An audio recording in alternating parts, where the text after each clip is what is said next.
Good morning, everybody. Happy Wednesday.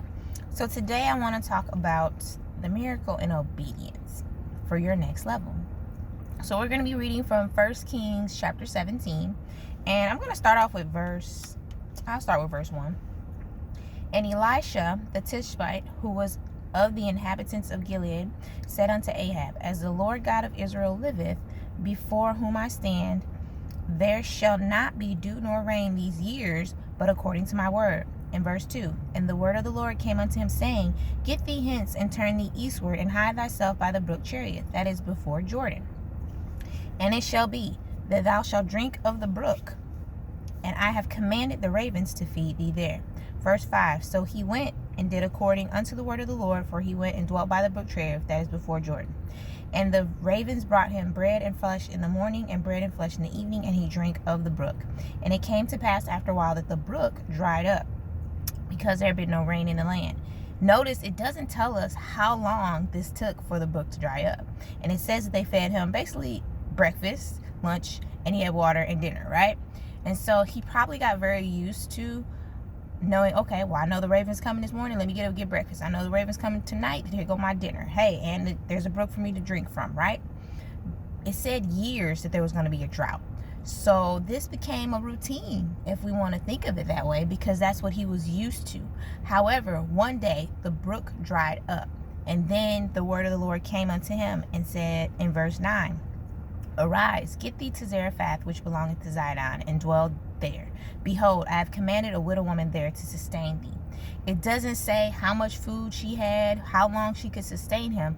All he had was a word of the Lord to go, to rise.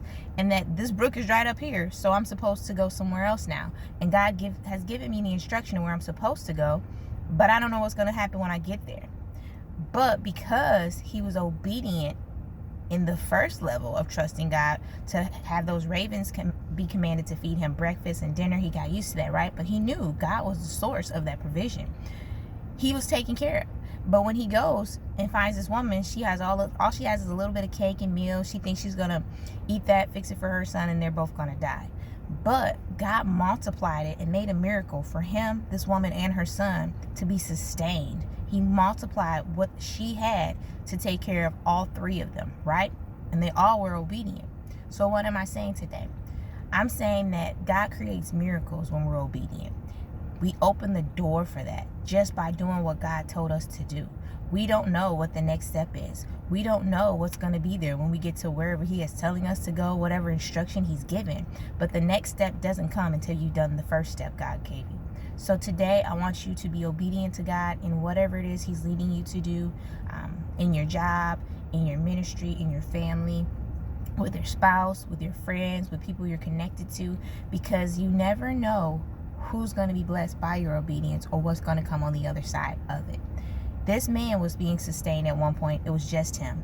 But then God took him to a whole nother level and took care of him and someone else. So what if God has given you instructions that's going to be a blessing and bring a miracle for someone else, not just yourself? God has levels to this thing. So you're going to the next level, and you need to be obedient without delay. So today, go forth, do what God is leading you to do. And if you're unclear on that, take the time to get away, get quiet, and hear from him. And be sure that you've heard from him and not yourself. Because a lot of times we want to lead and guide ourselves in what we think we should do, what we feel we should do. But you'll know the voice of God by spending that time with him on what you should do right now and when. Have a great day.